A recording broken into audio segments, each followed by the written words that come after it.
बाबा साहब ने ही जो कहा था कि अगर ये संविधान नहीं पालन किया जाएगा, कुचला जाएगा, तो गाड़ दो इसको। 3 मिनट में संविधान, संसद में कानून बदलता है कि वैकल्पिक संविधान भी शायद हिंदू राष्ट्र का तैयार रखा हुआ होगा। क्या होता है अगले चुनाव में, ये देखने तक वो चुप बैठेंगे, उसके बाद चिल्लाएंगे। सरकार खुद की जिम्मेदारी अपने कंधों पर से झटक कर जिन ठेकेदारों को दे रही है, श्रमिकों को इस गैर बराबरी के तहत बंधक मजदूर बनाने की पद्धति, कॉन्ट्रैक्ट लेबर बनते हैं दलित आदिवासी। क्योंकि योगी सरकार ने तो बहुत बड़े बड़े बैनर्स लगाए, भाई 1.5 करोड़ नया रोजगार निर्माण किया। कहा भाई, एक एक जिले का मैं आपको सूची बताकर,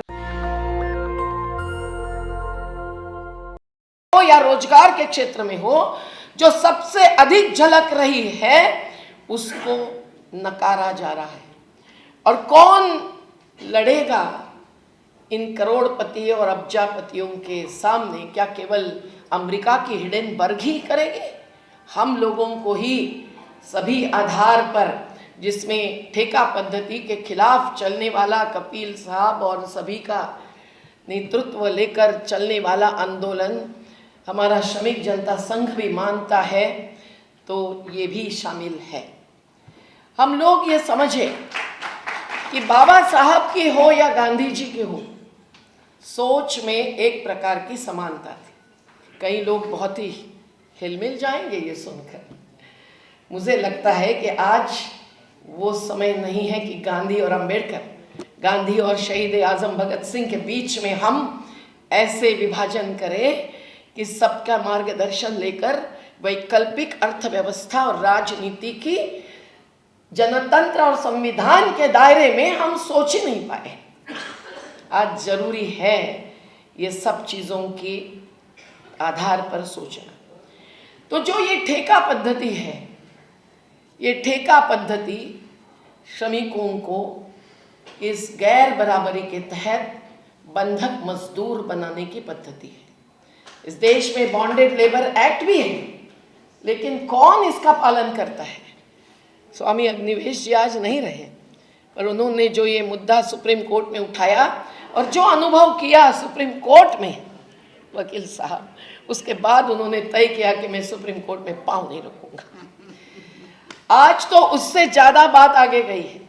जनतंत्र के चारों स्तंभ, हम तो मानते हैं कि 5वां नहीं, पहला स्तंभ जनता ही होना चाहिए। उसको छोड़कर 4 स्तंभों की बात बहुत जोर शोर से होती है।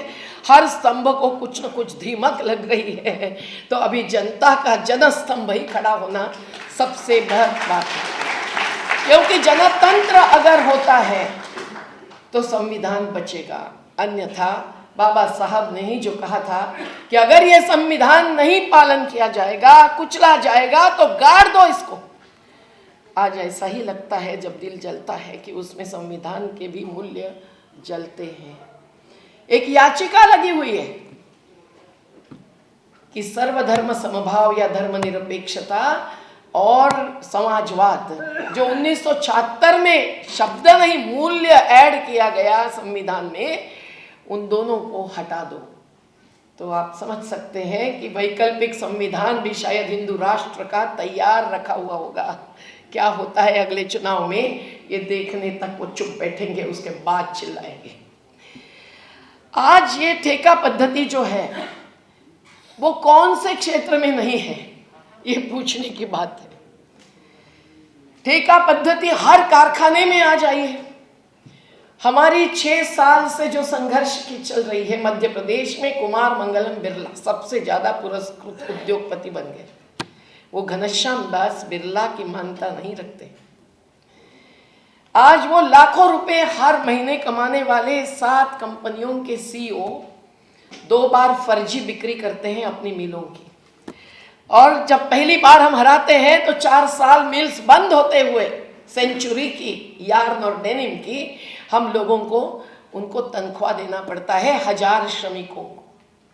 लेकिन दूसरी बार करने के बाद अभी हमारी लड़ाई जारी है। जीत गए तो अपील में गए हैं, कोर्ट कानूनी और मैदानी दोनों लड़ाई का आवरण मैदान हो गए हैं।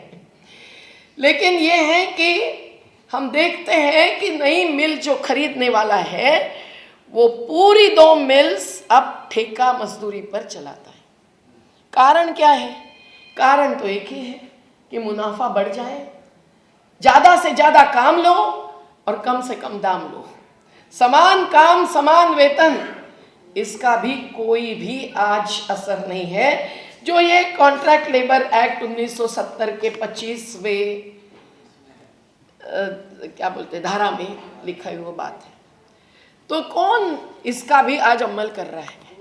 इसमें ठेका मजदूर भी हो तो भी कौन से प्रकार के काम में होने चाहिए?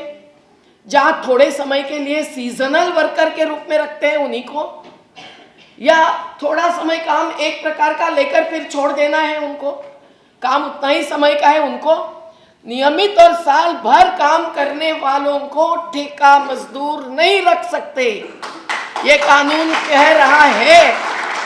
लेकिन नहीं, उसका भानु प्रताप जी हमें मदद कीजिए। हर जगह जहां ठेका मजदूर है, हमारे सफाई कामगार महाराष्ट्र में ठाणे और कल्याण महानगर पालिका में सफाई कामगारों की बात अभी अभी उठाकर हम आए। सभी कर्मचारियों के संघ भी हमारे साथ आए, स्वागत करने के लिए ही नहीं, आयुक्त महोदया से बात करने के लिए, क्योंकि उन्होंने कहा हम सब लोग अभी ठेका में ही जाने वाले हैं, जा रहे हैं। प्रोफेसर्स दौड़ के आए, अरे दीदी हमारी भी बात उठाओ, हम भी तो कॉन्ट्रैक्ट लेबर हैं। 18,000 प्रोफेसर्स महाराष्ट्र में ठेके पर हैं। हर 9 महीने के बाद उनको फिर से नौकरी के लिए कोशिश करनी पड़ती है।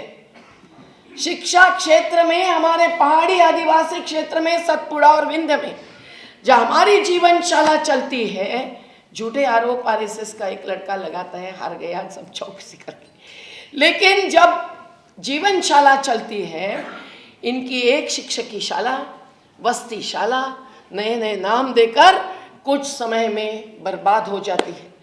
क्योंकि हर साल अगर शिक्षक को फिर से कोशिश करनी पड़ती है, खिस्सा भरना पड़ता है किसी का, तभी मिलती है ठेका शिक्षक की भी जिम्मेदारी।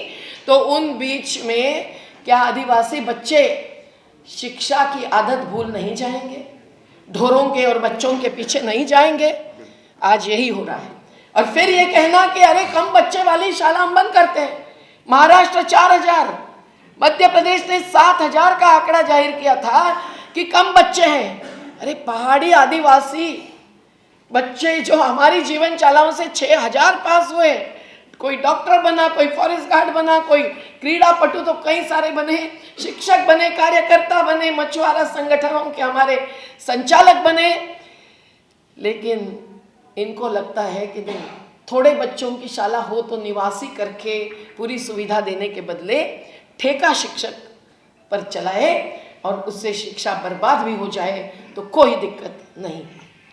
आज खदानों से लेकर उत्तराखंड के जो 41 मजदूर अंदर पड़े हुए थे, जिनको किसने बाहर निकाला? अमेरिका के इंजीनियर से नहीं, और मंदिर टूटा था इसलिए नहीं हटके थे, प्रकृति के साथ खिलवाड़ का वो कारण था, नतीजा था। और उनको वकील हसन साहब से लेकर बहुत सारे मुसलमान मजदूरों ने ही बचाया था। ये बात तो मैं क्या कहूँ, जो भाई साहब ने तड़पते हुए बात रखी, लॉकडाउन में भी हमने देखी कि अंत्य संस्कार वही करते थे जो बाद में मध्य प्रदेश में हिंसा हुई, दंगा हुआ तो उन्हीं को जेल में डाला गया, जिन्होंने कभी हिंदू और मुसलमान नहीं देखा, आज़ादी आंदोलन में भी नहीं देखे गए थे, न झांसी की रानी के 1857 की क्रांतिकारी आंदोलन में देखे। खैर, ठेका मजदूरी पर आते हुए हम लोग ये देखें कि ये ठेका मजदूरी जो सब जगह पे है, एक प्रकार का आउटसोर्सिंग।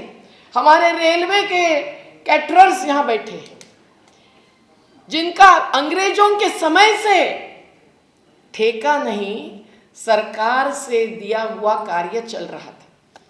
रेलवे के कैटरर्स गरम गरम समोसा खिलाने वाले हैं। एक एक प्रकार से मैकडोनाल्ड हो कि फूड प्लाजा हो, इनको खत्म करने की साजिश चली। हाँ, ममता बनर्जी रेलवे मंत्री हुई तो कुछ बच पाया, एक एक स्टॉल हर एक का, और गुप्ता जी जैसे, लारी जी जैसे जो राजनारायण जी के साथी भी रहे, इन्होंने लड़कर कुछ बचाया है। पर आज रेलवे सबसे ज्यादा सरकारी तिजोरी भरने वाली संस्था, लेकिन आज उसका हर काम एसी कंपार्टमेंट में चद्दर देने का काम हो या सफाई का हो, जो ठेके पर देते हैं उसके तहत क्या चल रहा है, ये सोचने समझने की हमारे लिए जरूरत है।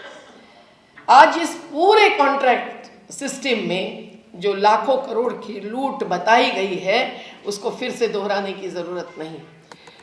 ठेके पर जो आता है उसको पूछिए कि आपको क्या सोने की भी सुविधा दी जाती है? अरे नहीं भाई, 48 घंटों तक काम करना पड़ता है, कौन मंजूरी देता है? हम अगर उठे नहीं 2 बजे तो हमको निकालने की बात करते हैं। और जिस रिसीट पर साइन लेते हैं, अरे बाप रे, आवाज तो सुनाई दे रही है, तो आवाज दो तो लड़ेंगे।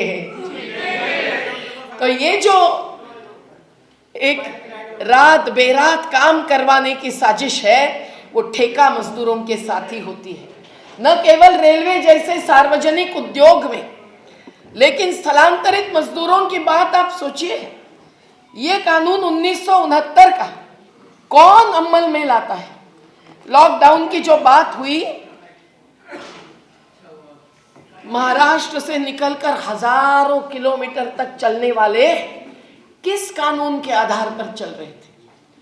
जो मुकादम उनको लेके जाता है वो ठेकेदार ही होता है, और वो आकर कुछ पैसा देकर 3 महीने के लिए लेके जाता है, न लाइसेंस होता है तो कोई भी लिखा पढ़ी नहीं होती है। तो कितने महीने, कितने घंटे के काम के लिए, कितने वेतन के आधार पर ले जा रहा है, कब छोड़ा जाएगा, आने जाने का खर्चा वो करेगा क्या? और जो मुख्य नियोक्ता प्रिंसिपल एम्प्लॉयर होता है, उनको ही पूरी जिम्मेदारी सबसे लेनी है अगर ठेकेदार ने गलती की तो। पर उनका भी रजिस्ट्रेशन इस कानून में जरूरी होते हुए नहीं होता है। तो ऐसी स्थिति में जो ठेका मजदूरी स्थलांतरित मजदूर पर थोपी जाती है, उनकी हालात तो न सोचने जैसी है। हर साल मैं उनकी टुकड़ियों को छुड़वा के लाती हूँ। 50 टुकड़ियों को गुजरात से छुड़वा के लाया, और फिर ये चल ही रहे थे तो देखा कि हमको उपवास पर बैठना पड़ा।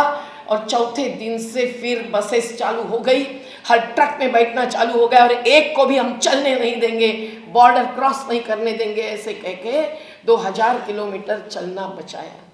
लेकिन बिल्कुल सही है, सब वापस आ गए। हाँ, कुछ नहीं होंगे, क्योंकि योगी सरकार ने तो बहुत बड़े बड़े बैनर्स लगाए, भाई 1.5 करोड़ नया रोजगार निर्माण किया। कहा भाई, एक जिले का मैं आपको सूची बताकर देती हूं, आज भी फोन आ रहा है, एक जिसको की पत्नी ने छोड़ा नहीं, माँ पिताजी ने छोड़ा नहीं, अब तुम वापस नहीं जाओगे। वो बोल रहा है बंगाल का कि मैं आत्महत्या करूंगा दीदी। कितने जनों तक मैं खबर पहुंचाई बंगाल में, लेकिन कोई रोजगार नहीं दे रहा है। आप समझिए कि ये ठेका मजदूरी के तहत स्थलांतरित मजदूरों के साथ क्या होता है। गन्ने के लिए जो जाते हैं काटने के लिए, उनके छोटे छोटे बच्चे, उनकी शिक्षा तो छूटी जाती है, माँ पिताजी की सेवा नहीं कर सकते हैं, और जहाँ उनको गन्ने के खेत में छोड़ा जाता है, वहाँ बीमार पड़े तो डॉक्टर तक पहुँचने नहीं दिया जाता है, केवल गेहूं या बाजरी देते हैं। पर कानून क्या कहते हैं? दोनों कानून कहते हैं कि कैंटीन की व्यवस्था होनी चाहिए। अरे कैंटीन क्या कॉन्स्टिट्यूशन क्लब के कैंटीन जैसा होगा? कोई व्यवस्था नहीं होती। मेडिकल ट्रीटमेंट होनी चाहिए, नहीं होती। और अगर ऐसी व्यवस्था कॉन्ट्रैक्ट लेबर्स किसी भी क्षेत्र के हो, उनके लिए नहीं देता होगा तो उस कॉन्ट्रैक्टर का कॉन्ट्रैक्ट रद्द होना चाहिए। ये कानून कहते हुए भी कहीं भी ऐसी एक्शन नहीं ली जाती। एक एक मुद्दा इस कानून का, जब तक कानून है तब तक तो कम से कम लेकर सुप्रीम कोर्ट में, हाई कोर्ट में हम लॉयर्स फॉर सोशल जस्टिस, सामाजिक न्याय के लिए अधिवक्ता, ऐसी एक टीम बना चुके हैं। उन्होंने भिड़ना चाहिए, ये हमारा श्रमिकों का मानना है। आज हम देखते हैं कि ये कॉन्ट्रैक्ट लेबर के तहत सबसे ज्यादा दलित, आदिवासी और मुस्लिम समाज के हैं। ये सभी को अल्पसंख्याक मानते हैं। हाँ, बिरसा मुंडा के पुतले खड़े करते हैं, टंट्या मामा के पुतले खड़े करते हैं। अरे टंट्या मामा आज होते तो अदानी और अंबानी की तिजोरी लूटते जैसे ब्रिटिशों के लूटते थे, पर वो तो कोई है नहीं आज। आज हम लोगों को ये देखना चाहिए इसलिए कि ये जो कॉन्ट्रैक्ट लेबर बनते हैं दलित, आदिवासी, वो भी क्यों बनते हैं। बाबा साहब ने 3 मुद्दे अधिकार के सबसे महत्व के माने थे। जीने के अधिकार, इज्जत से जीने का अधिकार, right to life with dignity. इसके तहत एक शिक्षा, एक अपने हाथ में है उन संसाधनों पर अधिकार, और तीसरा रोजगार। ये तीनों का अधिकार ये संविधान के मार्गदर्शक सिद्धांतों के आधार पर अगर अर्थव्यवस्था बनेगी तो निश्चित रूप से अमल में लाई जाएगी। भानु प्रताप जी, मेहरोत्रा जी, आप ये नॉन जस्टिसिएबल जो है उसमें से नॉन निकाल दो, इसके लिए भी आग्रह करना पड़ेगा। तो संविधान पूरा व्यापक अर्थ से अमलीकरण से विकल्प इस देश को लाएगा, इस देश को बचाएगा। आज इसीलिए ये समझना जरूरी है कि जल, जंगल, जमीन, खनिज जमीन के नीचे का, ये सब का अधिकार भी कहाँ है लोगों को, जो पीढ़ियों से रहते आए। चरागाह पर ढोर चराने वाले दलित हो, पशुपालक हो, खेत में काम करने वाले, अपना छोटा सा घर 10 बाय 15 फीट का बनाकर रहने वाले दलित, उनको कहाँ है अधिकार घर के नीचे के जमीन पर। आज हमारा घर बचाओ घर बनाओ आंदोलन चलता है मुंबई में, तो हर बिल्डर के साथ हमको लड़ना पड़ता है। ये बिल्डर को भी गरीबों के घर बनाने का ठेका सरकार देती है ना। हर राज्य में जो housing and area development authority है उसमें सैकड़ों इंजीनियर्स होते हुए सरकार ये जिम्मेदारी नहीं लेती है। हाँ, घोषणा करती है 2022 तक हर किसी को आवास, और प्रधानमंत्री आवास योजना, मुख्यमंत्री आवास योजना 1.5 लाख देती है, जो 10 लाख के बिना ठेकेदार घर नहीं बनाते। तो आप देखिए कि शिक्षा ही नहीं, स्वास्थ्य, आवास, सब में संरचना के नाम पर जो हाईवेज और फ्लाईओवर बनते हैं, इन सब में सरकार खुद की जिम्मेदारी अपने कंधों पर से झटक कर जिन ठेकेदारों को दे रही है, उसके लिए ये करोड़ों रुपयों का बजट हर बजट में दिखाते हैं, क्योंकि उनको जितना ज्यादा मुनाफा बनेगा। और 2 बजट्स के बीच में उनके पक्ष में कानून बदलते हैं। 3 मिनट में संसद में कानून बदलता है। इसलिए हम तो संसद बाह्य राजनीति में बढ़कर संसद में जो है उस पर ध्यान रखना चाहते हैं। नेशनल दस्तक की आपसे गुजारिश है कि अगर इसको बचाना चाहते हैं तो नेशनल दस्तक को सब्सक्राइब करने के लिए रेड कलर के सब्सक्राइब बटन को दबाएं, फिर बेल आइकन की घंटी दबाएं। नेशनल दस्तक को बचाने के लिए बहुत जरूरी है कि हर खबर को शेयर करें, लाइक करें, कमेंट जरूर करें।